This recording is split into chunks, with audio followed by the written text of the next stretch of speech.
Cette histoire commence à l'aube du XXe siècle, du côté de Melilla, enclave espagnole au nord du Maroc.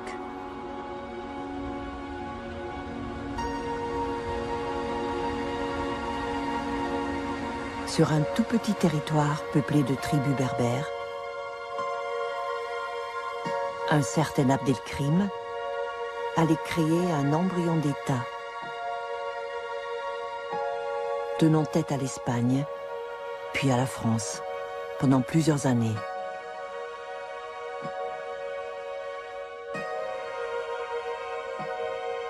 Avant d'être exilé à l'île de la Réunion, où il est filmé ici comme un piètre trophée de guerre, en avril 1927.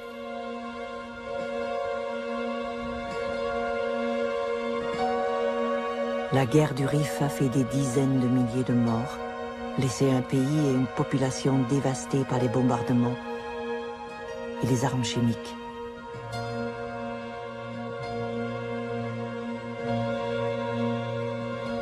Abdelkrim s'évadera au cours de son transfert en France, en 1947.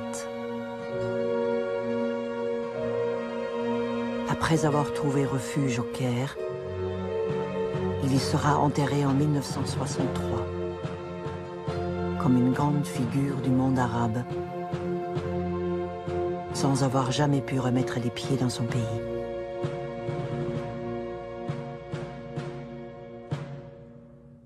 J'ai demandé une fois à ma mère qui était Abdelkrim. Et là, ma mère m'a fait une remarque qui était, c'était un chef moro, comme on dit chez nous, c'est-à-dire un chef rifa marocain, et qui a donné une bonne raclée aux militaires au Maroc. Et elle a ajouté, si Abdelkrim avait vaincu, on n'aurait pas eu Franco. Et puis par la suite, mon directeur de thèse, ici à Paris, à la Sorbonne, le professeur Villard, disait toujours que c'était un raccourci historique. Fantastique. C'est cette phrase de ma mère.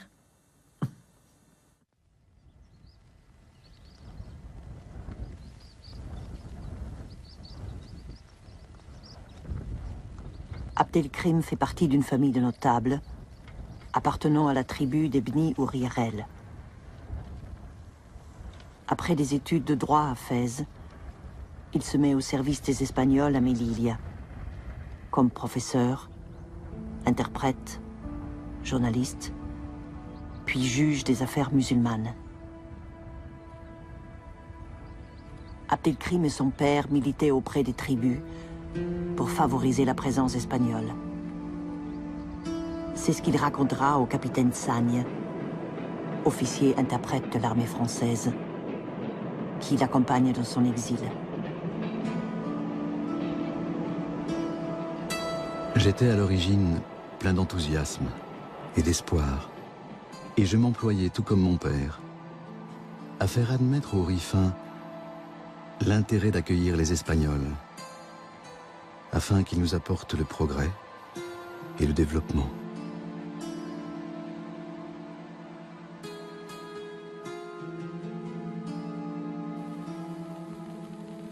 Mais l'impatience des sociétés minières allait en décider autrement. Les relevés géologiques, réalisés entre 1905 et 1907, avaient effectivement confirmé la richesse des gisements de fer à proximité de Melilla,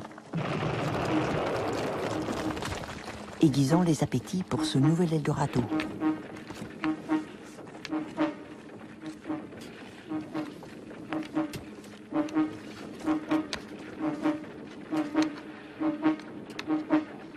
Malgré l'opposition des tribus qui refusent la construction d'une voie ferrée sur leur territoire, les travaux vont se poursuivre.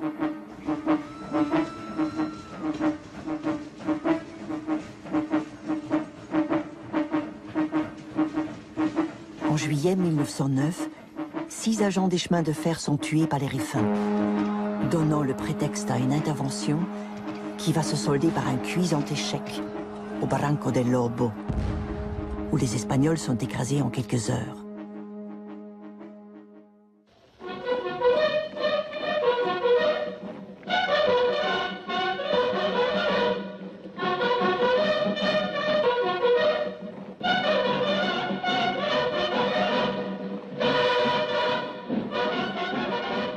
Décidé à conserver sa mainmise sur ce dernier petit bout de colonie, à restaurer le prestige de son armée et à protéger les investissements, l'Espagne va s'engager à partir de 1909 dans une véritable guerre, comparable à n'importe quelle autre guerre.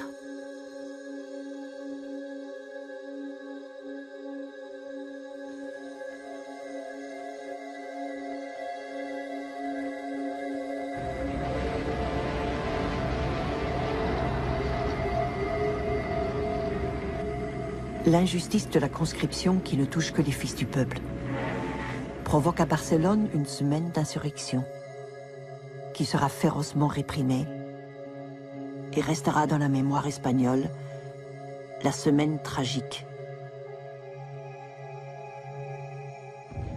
Malgré la mobilisation de forces de plus en plus importantes, l'Espagne restera à la porte du Rif pendant plusieurs années, traitant les populations avec une violence chaque jour décuplée, en proportion de l'humiliation qu'elle subit face à un pays qu'elle méprise. Le peuple ne voulait pas de guerre, il était très ennemi de la guerre, il était contre la guerre. Seulement, bon, il y avait que l'Espagne, elle voulait aussi avoir un certain prestige international. Par exemple, le chef du Parti libéral, le comte de Romanones, indépendamment du fait qu'il avait des intérêts aux mines du Rif, il disait toujours « l'Espagne n'a qu'une politique étrangère sur le Maroc ». C'est-à-dire, en ayant perdu ses colonies en Amérique, l'Espagne voulait quand même se réaffirmer au niveau international en tant que puissance. Et la seule manière de s'affirmer, c'était avoir des colonies. Un pays européen qui à l'époque n'avait pas de colonies n'était rien. C'était l'époque de grande expansion coloniale et impérialiste. La France, qui attendait depuis longtemps de s'emparer de la plus grande partie du Maroc, intervient à Fès en 1911, sous prétexte de sauver le sultan, menacé par une insurrection.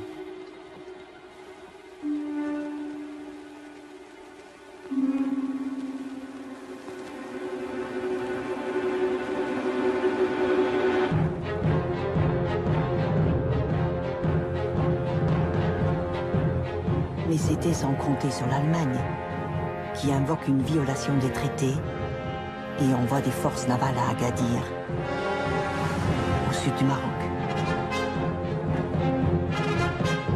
L'Europe est sur le point de s'embraser.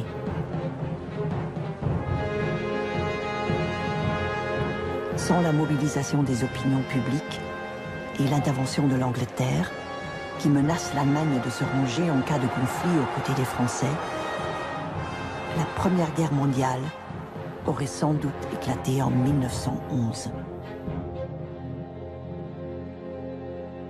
Les Français ont foutu le feu au Maroc par leur politique qui s'appelle l'État marocain à partir du début du XXe siècle. Le paradoxe, c'est qu'on demande à Lyautey d'éteindre un incendie que son pays a allumé au Maroc.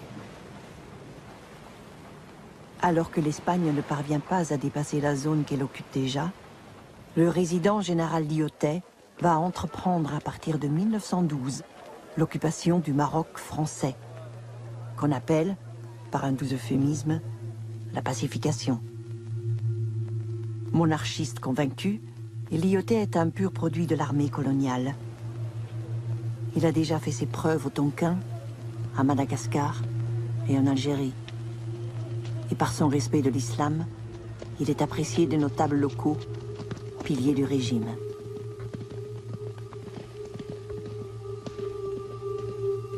C'est un homme qui va vivre en étant très proche des Marocains de l'époque et qui va vouloir sauvegarder ce Maroc, écarter le chancre de l'Europe, comme il disait, le chancre de l'Europe. C'est quand même une expression qui est forte. Et quand il parle des colons, il dit qu'ils sont... il parle du muflisme, vous voyez, mufle, il invente, c'est un néologisme, le muflisme des colons qui comprennent rien aux indigènes. Quelquefois, il dit les Marocains, mais il dit quand même très souvent les indigènes, c'est le langage de l'époque. Enfin, il y a quelquefois... On a quelquefois l'impression qu'il n'est pas loin d'enjamber la barrière coloniale. Il n'enjambe pas complètement. Mais les Marocains s'y sont pas trompés. Il y a eu une sorte de dispute entre Français et Marocains pour se l'annexer après 1918, où il y a un mythe de l'hôtel africain qui s'élabore.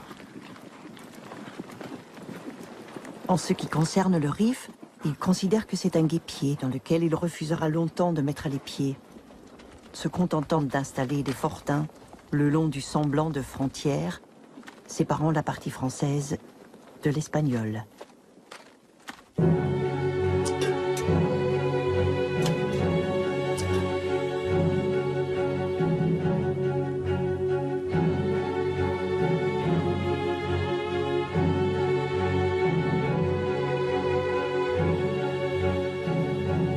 Le partage du festin colonial, nécessaire aux appétits industriels et financiers européens, impose parfois des sacrifices. Tandis que les hommes s'entretuent sur le terrain, dans la violence inconcevable des armes nouvelles, les mines du Rif continuent de produire et d'alimenter en fer l'Angleterre et l'Allemagne, leurs plus gros clients.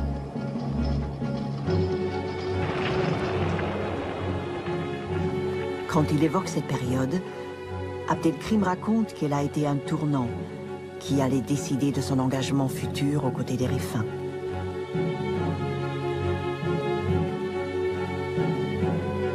J'avais fait mon possible pendant des années pour convaincre les Espagnols de changer de conduite à l'égard du Rif.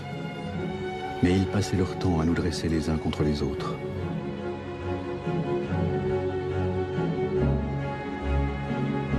Comme il n'y avait plus rien à attendre d'eux, je me déclarais favorable à l'indépendance du Rif non occupé. On me jeta alors en prison pendant 11 mois, en prétextant de la manière la plus cynique que je complotais avec l'Allemagne. La raison principale pour laquelle il était mis en prison, c'était parce qu'il avait fait des déclarations où il avait déjà parlé d'indépendance. Il a dit jamais je consentirai, je vais accepter que mon pays soit soumis à notre pays étranger. Alors ces paroles ont été considérées très dangereuses. Donc il a déjà fait une proclamation, c'était un manifeste pour l'indépendance. Et c'était les mots indépendance pour lui, c'était un mot, c'est-à-dire toute sa vie, c'était pour lui le mot fondamental. C'est-à-dire il n'acceptait pas la domination étrangère.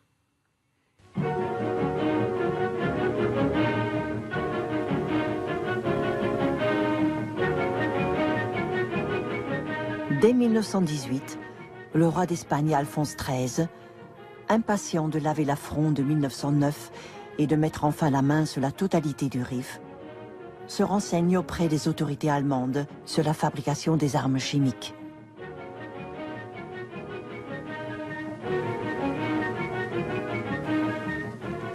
Pendant que la France, l'Angleterre et leurs alliés se disputent le sort de l'Allemagne et se partagent son empire colonial, le comte Romanones, devenu chef du gouvernement espagnol, annonce en 1919 l'impulsion nouvelle donnée à la guerre au Maroc.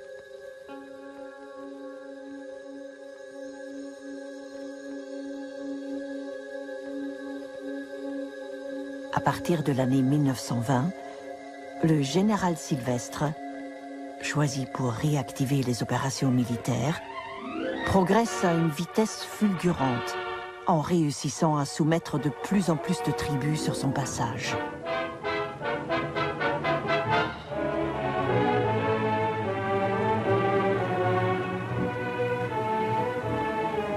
L'Espagne est aveuglée par ses succès d'opérette, qui rendront plus cruels encore les échecs à venir.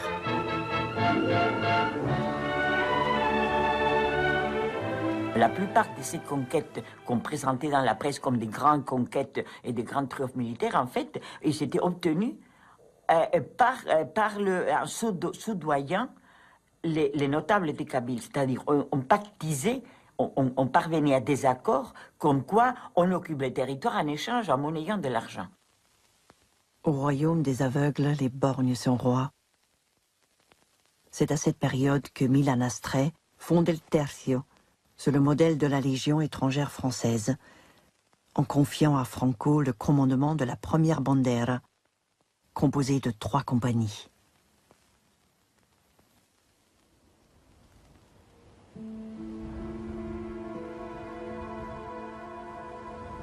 Mon père venait de mourir. sans doute empoisonnés par les Espagnols. Comme les chefs des Bni Ouyarel étaient venus, selon la tradition, me présenter leurs condoléances, j'engageai avec eux des pourparlers au sujet des rapports hispano-rifains.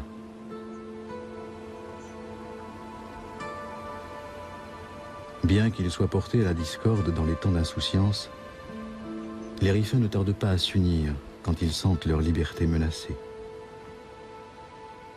La lutte intertribale déchirait le pays. C'est-à-dire seulement à l'occasion où il y avait un ennemi étranger, il y avait des coalitions tribales. Mais c'était toujours éphémère, parce que toujours quand ce péril, ce danger passait, ils se séparaient de nouveau. Mais il n'y avait pas une union, ils se combattaient les uns aux autres. Ce qu'il a dit, c'est qu'il faut finir avec ces combats, ces luttes antérieures, et il faut penser à l'unité. Pour lui, le mot unité, union, c'était fondamental.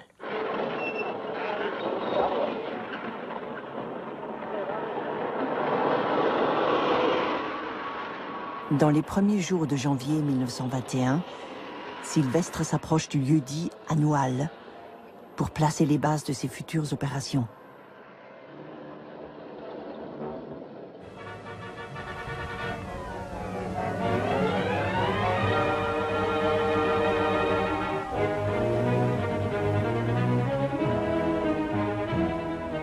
L'Espagne, qui ignore combien l'autorité d'Abdelkrim s'est renforcée au fil des mois, prend ses rêves pour des réalités et enregistre ses premières défaites contre des tribus qui se renforcent de jour en jour. Tandis qu'au fil de semaines, toutes les positions autour d'Anoual ont cédé les unes après les autres, dans la nuit du 21 juillet 1921, le général Sylvestre envoie plusieurs télégrammes de suite, en réclamant des renforts. Que ce soit tout de suite, autrement plus la peine. À l'aube, le signal de la retraite est donné. 5000 hommes se retirent dans l'affolement, sans aucune organisation prévue pour leur défense, dévalant la montagne sous un soleil de plomb, dans une indescriptible débandade. Le scénario tourne au cauchemar. Mais cet écroulement de position, attention, il n'y a jamais eu une attaque des Rifains à Noël. C'était la panique qui a produit la tombée de tous les postes militaires. C'est-à-dire, à un moment donné, la panique, ils ont pensé qu'ils étaient attaqués par les Rifains. C'était une fausse alarme. Et on a donné l'ordre d'évacuation de la position. Les troupes ont évacué la position dans des conditions complètement inappropriées, c'est-à-dire c'était le désordre, c'était la débandade, c'était une débâcle absolument incroyable, incroyable. Ceux qui n'ont pas été faits prisonniers par Abdelkrim sont massacrés par des tribus incontrôlées. Quand les Espagnols découvrent leur mort, quelques semaines plus tard, dans ce qu'il reste du fort de Monte Aruit, où les rescapés d'Anoual en route pour Melilla s'étaient réfugiés, ils sont épouvantés par l'étendue du carnage. 3000 cadavres se décomposent au milieu des champs. 3000 cadavres à ramasser, à identifier.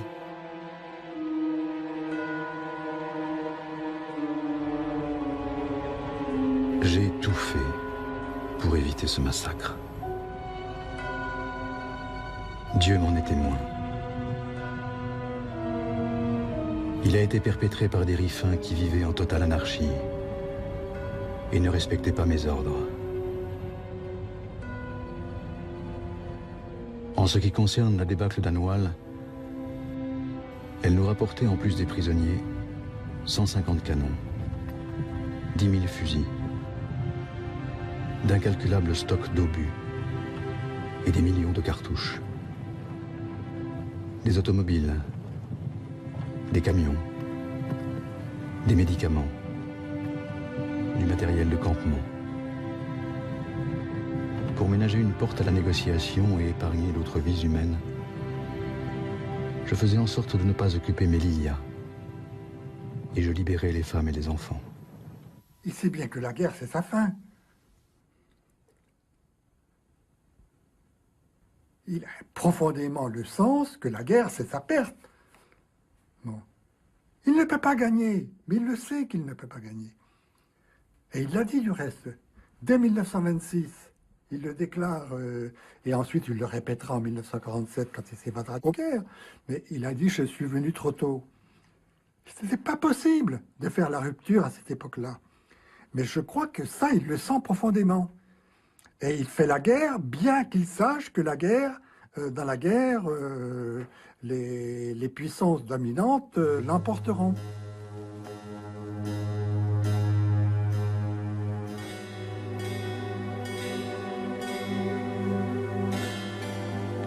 Tandis qu'Abdelkrim attend l'ouverture de négociations pour établir la paix sur des bases sérieuses, le gouvernement espagnol ne pense qu'à une revanche rapide et à récupérer ses prisonniers par la force. En quelques mois, nous allions démontrer qu'un petit peuple était capable de prendre en main son destin. J'allais jeter les bases d'un État, commencer à moderniser la vie des tribus et les unifier. J'allais créer une justice, une armée, une école. J'allais entreprendre un recensement de la population. J'allais même convaincre les Rifins de payer un impôt pour financer nos dépenses. Alors que j'avais toujours dit aux Espagnols que nous leur gardions la porte ouverte et que j'étais prêt à négocier sur un pied d'égalité la libération des prisonniers, le gouvernement mena une campagne violente contre moi, me présentant comme un ennemi de l'humanité. En novembre 1921, alors que la communauté internationale est en train de bannir les armes chimiques, le grand spécialiste allemand atterrit à Madrid pour dresser les plans d'une usine aux environs de la capitale. Pour faciliter la discrétion des échanges, Stolzenberg obtient la nationalité espagnole. Le budget militaire est multiplié par 3, dans le but d'écraser le soulèvement rifin et la lutte d'Abdelkrim, dont la notoriété franchit les frontières du Rif, contribuant à faire de cet homme une figure de légende. Im Laufe des Rifkrieges tauchten eine ganze Reihe von Europäern in der unmittelbaren Umgebung von Au cours de la guerre du Abdelkrim Rif, une série d'Européens apparurent dans l'entourage immédiat d'Abdelkrim. C'étaient des gens très différents. Des contrebandiers qui livraient des armes ou des vivres. Des transfuges de la Légion étrangère française ou espagnole, qui accédèrent à des rôles de conseillers militaires plus ou moins importants. Des gens qui cherchaient des contrats miniers. Des conseillers politiques, qui pour les raisons les plus diverses, souhaitaient aider Abdelkrim dans son combat pour la reconnaissance internationale et l'indépendance.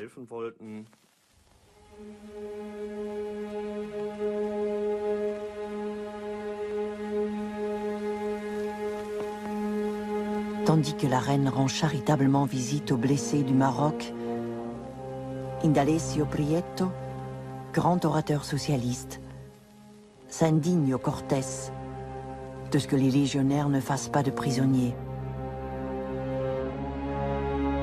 Il est vrai que Franco autorise ses légionnaires à tuer, violer, piller, brûler et mutiler.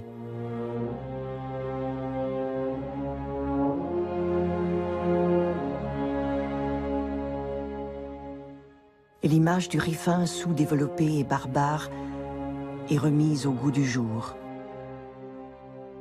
Après l'avoir transformé en sauvage, on lui ôte peu à peu tous les attributs de l'humanité. Après l'avoir ridiculisé, on le chosifie pour pouvoir le combattre sans plus se poser de questions.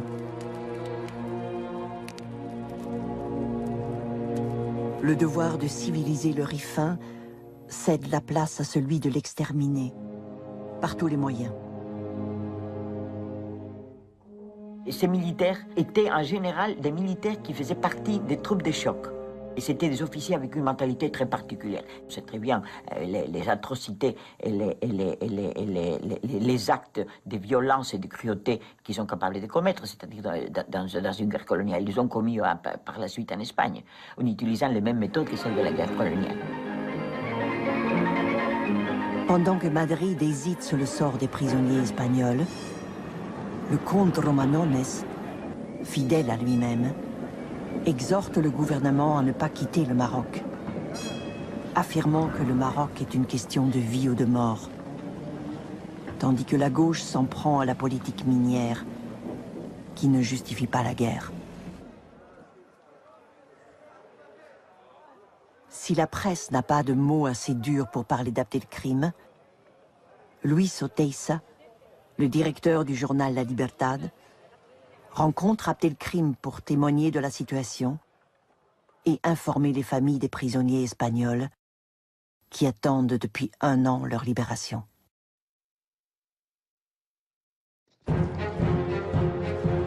Alors que le gouvernement espagnol s'était engagé à suspendre les opérations, pendant la durée des négociations, le général Berenguer lançait 20 000 hommes en direction d'Al-Hoceima, soutenu par de l'artillerie lourde et de l'aviation.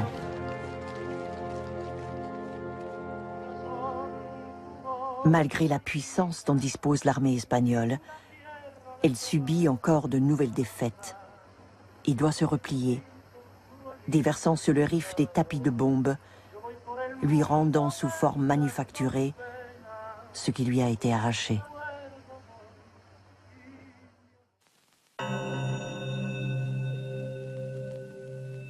Convaincu qu'il trouvera en Grande-Bretagne des alliés pour l'aider à négocier avec l'Espagne, Abdelkrim envoie des émissaires à Londres. Il demande de l'aide sanitaire et la rupture des contrats militaires avec Madrid. Mais le gouvernement ne discute pas avec des rebelles. C'est au cours de cet été 1922 qu'une usine d'armes chimiques voit le jour à la porte de Melilla.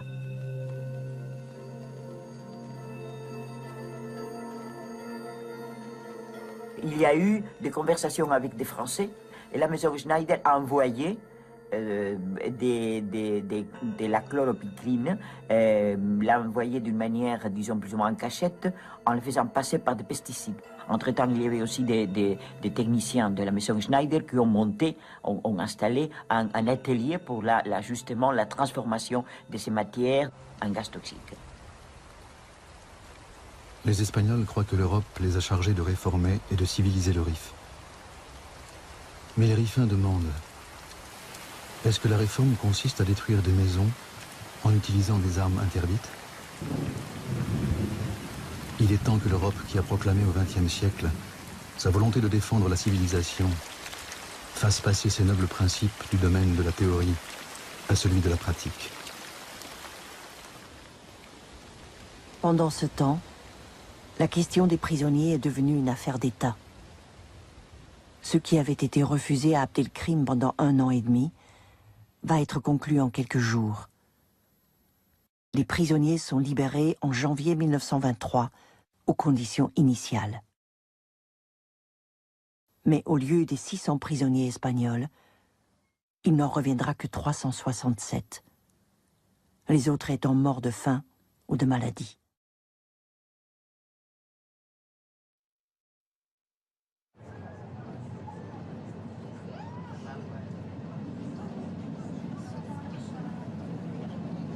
Poursuivant son chemin vers l'indépendance, Abdelkrim proclame la République du Rif en juillet 1923.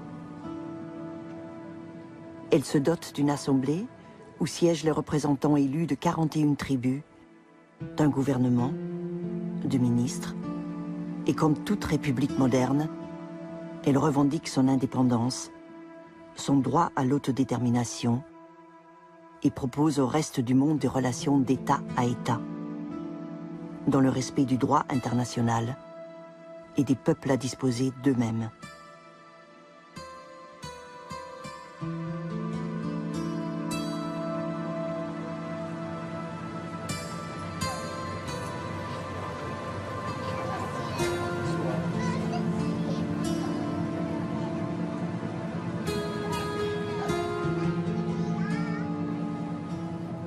Le mot république, c'est un gallicisme. Ça vient de la place de la République française, bon, de l'histoire républicaine française. Mais le mot qu'emploie Abdelkrim et le mot qu'on emploie à l'époque dans les années 20, c'est le mot Gumuriya. Il se trouve que Gumuriya, c'est le même mot en turc et en arabe. Bon, des différences de prononciation près. Bon, ce même mot, c'est la République d'Atatürk. Et en même temps, c'est la République des Soviets. C'est marrant dans les années 20. Atatürk et les Soviets, c'est la même chose. Et ça, c'est Gumuriya. Ça, c'est la République. C'est en quelque sorte le peuple autodéterminé qui organise son émancipation.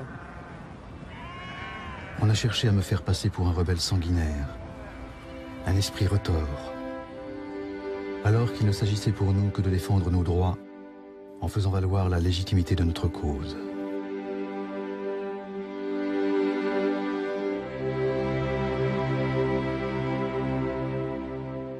Nous l'avions fait savoir à l'Espagne aussi bien qu'après les événements d'Anouala.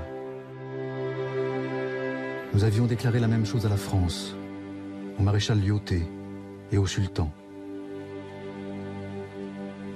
Nous l'avons clamé à Londres et à la Société des Nations. Personne ne voulait entendre que nous désirions la paix, l'ordre, le commerce et l'alliance avec le monde entier. Mais puisque les Espagnols voulaient notre extermination, qui peut nous reprocher d'avoir défendu notre liberté et notre religion?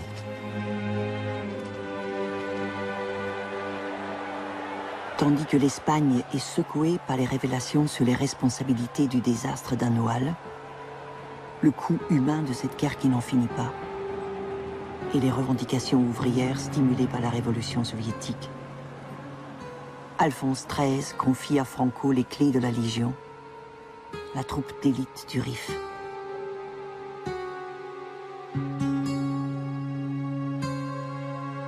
S'inspirant de l'expérience de Mussolini, le général Primo de Rivera profite de l'instabilité politique et sociale pour s'emparer du pouvoir avec le soutien du roi.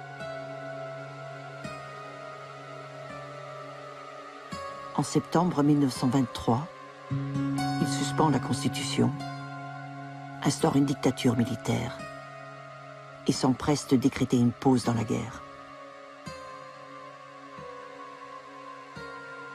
Alors que Primo de Rivera multiplie les pourparlers avec Abdelkrim pour sortir du bourbier rifin, l'armée espagnole, elle, Franco en tête, s'oppose à l'abandon du Rif.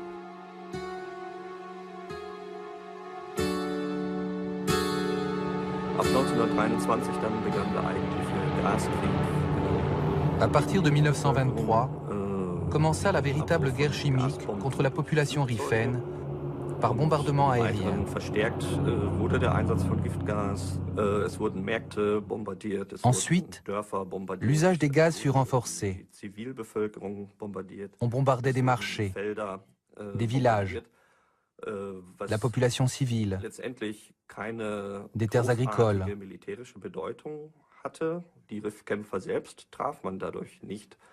Ce qui n'avait pas un grand impact militaire parce qu'on n'atteignait pas les combattants rifins.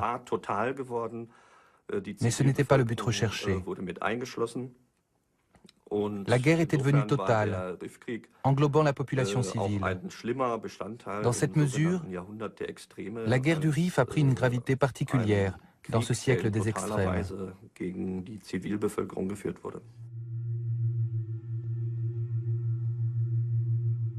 Lyautey, qui redoute à présent que la situation dans le Rif ne se propage à toute la région, réclame des renforts pour stopper celui qu'il décrit comme le champion de la cause musulmane. Il demande à occuper la rive droite de l'Ouéra afin de couper à Abdelkrim le grenier à blé du sud rifin.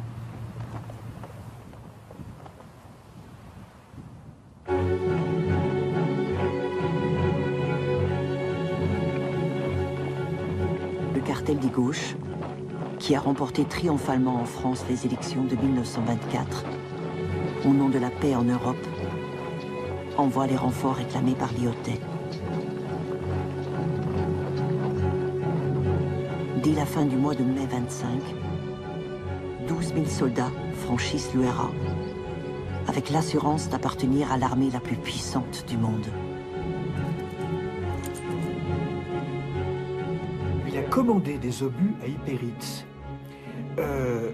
Ont-ils été employés? Je pense que pendant l'été 25, les grands moyens ont été employés du côté de Biban et de Taounat. Là, vous savez, en mai-juin 25, il y a des batailles où les anciens de la guerre de 14-18 disent les combats ont l'intensité des combats de la guerre de 14-18. Après avoir battu les Espagnols au nord, en les rejetant vers la mer, plus rien ne semble pouvoir arrêter Abdelkrim au sud, où de nouvelles tribus se joignent à la lutte.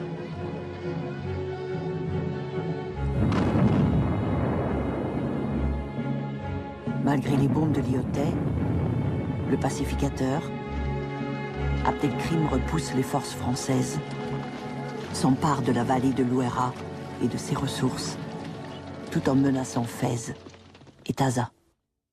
On sait qu'il a perdu les pédales, enfin, que ses nerfs ont craqué. Est-ce que c'est... Oui, vers la mi-juillet, lorsqu'il envoie ce télégramme au Quai d'Orsay en disant « Il faut reconnaître la République du Rif, pas l'indépendance, mais son autonomie, et puis négocier après avec Abdelkrim ».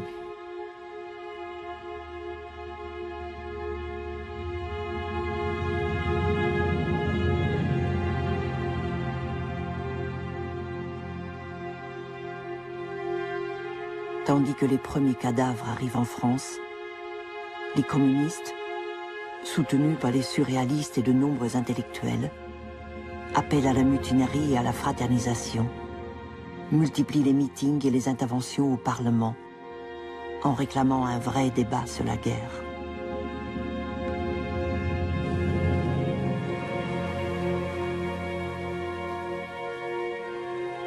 Pour le cartel des gauches, la guerre se mène aussi avec l'opinion publique.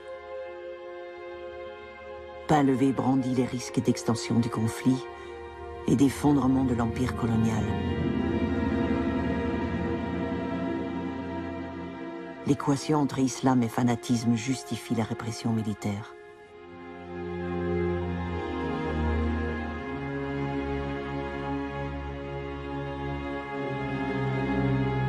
Dès l'été 1925, le maréchal Pétain est envoyé pour élaborer avec Primo de Rivera la stratégie destinée à écraser la jeune République riffaine. À partir de la disqualification, si l'on peut dire, de Lyautey, Pétain est inévitable. Et ça permet à toute l'idéologie patriotique française de se réengager après une guerre comme la guerre de 14, qui est une boucherie ressentie de partout. En quelque sorte, Pétain, il est le baume qui évite de se dresser contre la répétition d'une guerre tout après la boucherie de Verdun et de 1914. Le culte de Pétain est un culte qui va monter par étapes, quoi.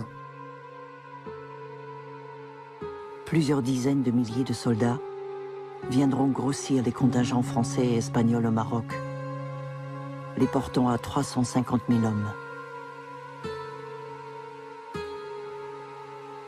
Le 3 septembre 1925, Pétain reçoit le commandement des forces du Maroc.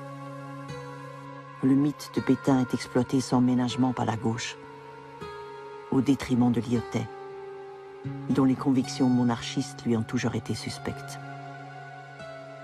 Bien sûr, ils s'affrontent. C'est la fameuse formule de Pétain, vous faites de la politique, moi je fais de la stratégie.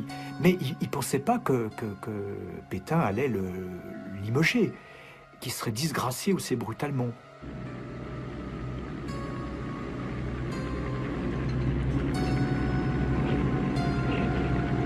Le plan d'action nécessite l'utilisation du matériel le plus moderne, à une échelle inconnue jusqu'alors dans une guerre coloniale.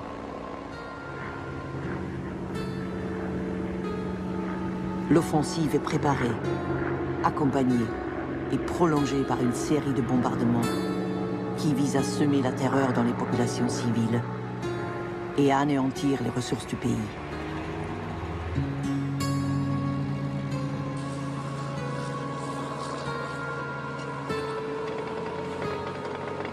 L'Espagne, qui avait essayé tant de fois de s'emparer de la baie d'Aloceima, réussit enfin l'exploit, en portant un coup fatal à la République du Rif.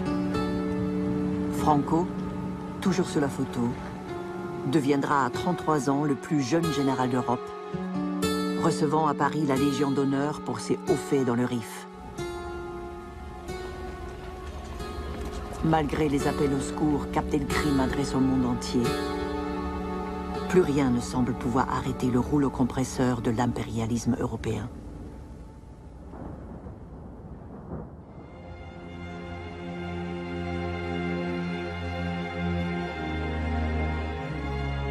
Alors que nous nous battions depuis 16 ans pour notre liberté, et que l'Espagne s'était montrée incapable de nous soumettre, en partie à cause du rejet de la guerre par son peuple, en partie à cause de l'incompétence de ses chefs, la France et l'Espagne allaient nous attaquer sur tous les fronts, en nous écrasant sous le feu répété de leurs canons.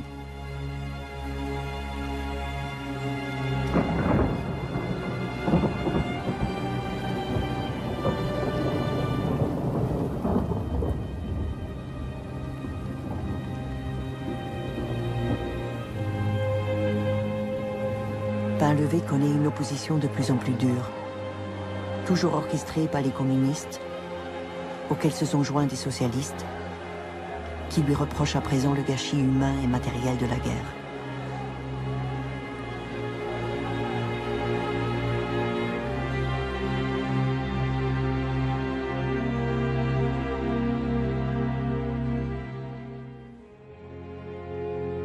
Le patriotisme fait qu'il faut soutenir nos petits soldats au nom de la patrie française quand ils sont en train de défendre nos colonies. Hein? On ne parle pas de l'Espagne, là. De défendre nos colonies. Bon. Et Pétain en est en quelque sorte la garantie. Par contre, on a en abomination cette révolution d'Abdelkrim, et tout le monde écrit, c'est une révolution nationale. Donc on est contre un soulèvement national au nom du patriotisme français. Et ce vocabulaire, il va durer jusqu'à aujourd'hui. Hein. Patriote, en France, ça veut dire antinationaliste des pays dominés. Ce qui explique la durée de la guerre d'Algérie. Pourquoi 8 ans et demi, 8 ans pour reconnaître une indépendance? C'est parce qu'il y avait cette collusion et cet amalgame entre le patriotisme français et le colonialisme. Et il faudra 8 ans, en quelque sorte, pour désunir cela. Et cela, ça s'est coagulé, ça s'est fait à travers la campagne contre la guerre du Rif. Lyautey, ayant eu recours à des méthodes qu'il condamnait chez les Espagnols, n'aura de cesse de demander à Paris d'être relevé de ses fonctions. Steig, le nouveau résident civil nommé en remplacement de Lyautey, se bat depuis des mois pour que la France trouve malgré tout un terrain d'entente avec Abdelkrim. Mais pour Pétain, la seule négociation, c'est la guerre. Il faut obliger le chef rifin à se rendre ou le faire disparaître, sans lui laisser aucune possibilité de redresser la tête. Imaginez qu'en avril 1926, la France ait reconnu l'autonomie de la République du Rif. Il y a beaucoup de choses qui auraient peut-être changé. Ça aurait peut-être été le point de départ d'une décolonisation par étapes, graduelle, qui aurait commencé plus tôt.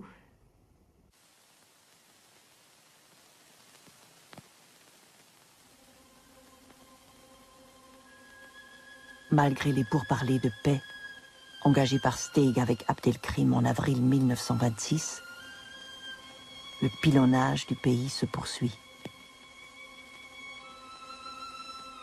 Pétain va balayer en quelques semaines la résistance rifaine.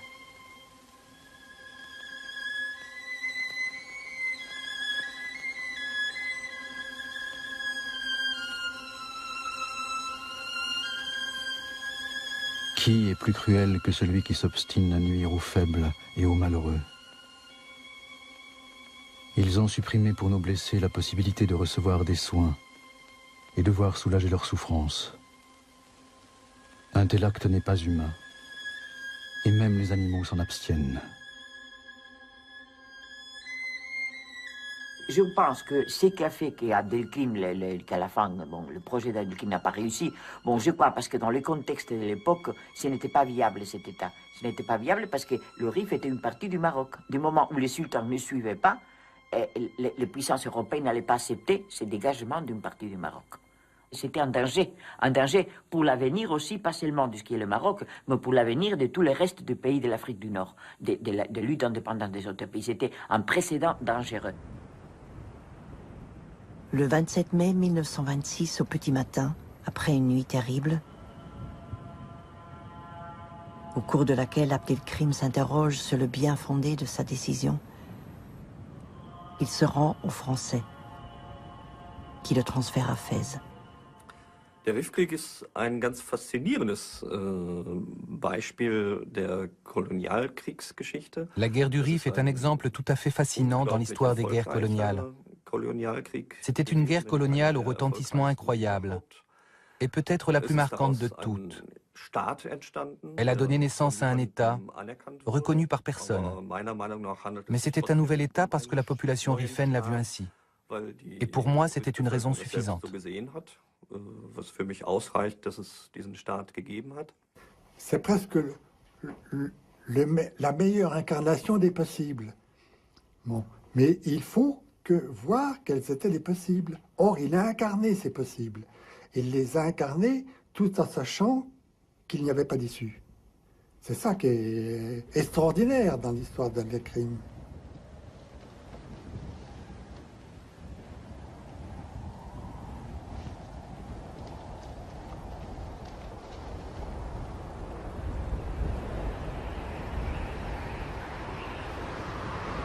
Si j'ai commis des erreurs, je le regrette. Qui ne regrette pas ses fautes?